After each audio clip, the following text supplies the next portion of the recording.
Officer Rajarao retired military మనిషి.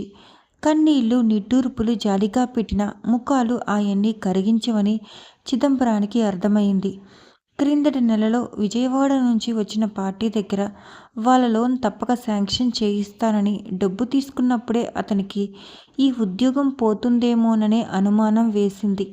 అదే నిజమైంది. చిదంబరానికి ఆ క్షణంలో చాలా చిరాకు వచ్చింది. ఏం జీతాలు! గొర్రెకి బెత్తెడు తోక అన్నట్టు ఎప్పటికీ ఎదగవు.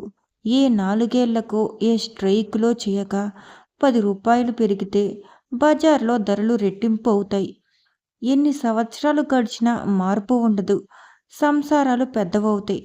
పిల్లా జల్లా పెళ్లికి సిద్ధమవుతారు. రోగం రోష్టిలంటూ ఎక్కడీ డబ్బు చాలదు. జీవచ్ఛాల్లా బ్రతకాలి. చిదంబరానికి ఎన్నాళ్ళ నుంచో ఈ గవర్నమెంట్ ఉద్యోగం మానేసి ఎక్కడైనా 10 రూకలు సునాయాసంగా దొరికే ప్రైవేట్ కంపెనీలో చూసుకోవాలని ఉంది. దానికి సమయం కలిసి వచ్చింది. ఇది పోతే దీని తాతలాంటి ఇంకోటి వస్తుంది. చిదంబరం వాళ్ళకి వీళ్ళకి తను ఉపయోగపడతాడు. అవసరం వస్తే వాళ్ళని రెట్టింపు స్వప్రయోజనానికి ఉపయోగించుకుంటాడు.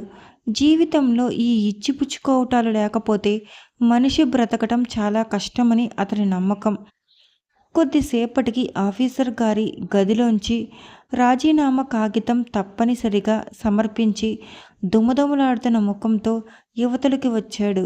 విసురుగా బయటికి వెళ్ళబోతున్న ఆయనకి వెనక నుంచి మావయ్య అన్న పిలుపు వినిపించింది. చిదంబరం వెనక్కు తిరిగాడు. అక్కడ బెంచీ మీద కూర్చుని ఉన్న రవిని చూసి ఆశ్చర్యపోయాడు. ఇదేమిట్రా రవి, ఇక్కడున్నావెందుకు అన్నాడు. ఈ ఆఫీస్లో క్లర్క్ పోస్ట్ ఒకటి ఖాళీగా ఉందట మావయ్య, ఇంటర్వ్యూకి వచ్చాను అన్నాడు రవి. ఈ మాట వినగానే చిదంబరం ముఖం మాడిపోయింది. అయినా తమాయించుకుంటూ ఏమిటి నువ్వా, క్లర్క్ పోస్ట్కి వచ్చావా అన్నాడు ఆశ్చర్యంగా.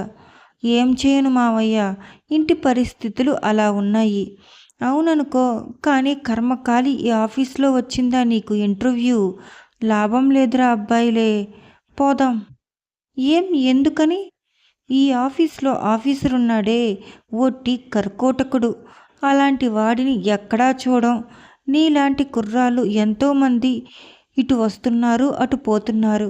మాలాంటి పెద్దవాళ్ళం సెలవు పెట్టడమో ట్రాన్స్ఫర్లు చేయించుకోవటమో చేస్తున్నారు. ఆ రెండు కుదరని వాళ్ళు నాలాగా రిజైన్ చేసిపోతున్నారు. అదేమిటి అంత భయంకరమైన మనిషా? భయంకరమా? అబ్బా, ఆ భయంకరం అనేది ఎంతో చెప్పడానికి మాటలు లేవనుకో. దుర్వాసుడు మళ్ళీ జన్మ ఎత్తాడని అనిపిస్తుంది. ఎంతో ఓపిక గల వాడిని నేనే వేగలేక ఇప్పుడే రిజైన్ ఇచ్చి ఇంటికి వెళ్తున్నాను. అలాగా? రవి ముఖం నీరసానికి మారుపేరయ్యింది. ఇంతలో ప్యూను వచ్చి రవిని మిమ్మల్ని పిలుస్తున్నారు సార్ అన్నాడు. రవి తటపటాయింపుగా చూశాడు. నా మాట మీద నమ్మకం లేకుంటే వెళ్ళి నీ కళ్ళతో స్వయంగా చూసిరా.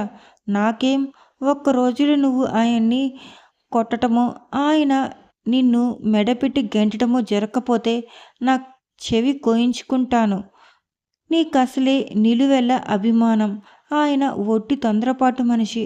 మీ ఇద్దరికీ కుదరదు. ఉప్పు నిప్పులా అవుతారు. నా మాట విను, ఇంటికి పోదాంరా. ఉండు మావయ్య, ఒకసారి ఆయన్ని పలకరించి వస్తాను. అయితే నీ కర్మ, వెళ్ళు. సరే గాని నీ పని అయిన తర్వాత ఇంటికి రావటం మర్చిపోకు. నీవు భోజనానికి వస్తావని రాధికకి చెప్తాను అనేసి వెళ్ళిపోయాడు. రవి స్ప్రింగ్ డోర్ తెరుచుకొని లోపల అడుగుపెట్టి ముందు ఒక క్షణం ఆగి కాలర్ సవరించుకున్నాడు. స్ప్రింగ్ డోర్ వెనుక తటపటాయిస్తున్న పాదాలు చూసి ఆఫీసర్ గారు చిరాకుతో కమిన్ అని అరిచాడు. రవి లోపలికి వచ్చాడు.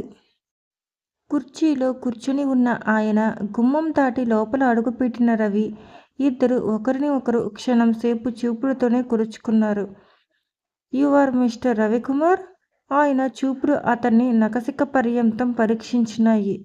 Yes sir. అతని జవాబులో వినయం కంటే హుందాతనమే ఎక్కువగా ఉంది. Any previous experiences? ఇదండి బంగారు కలలు పార్ట్ 3.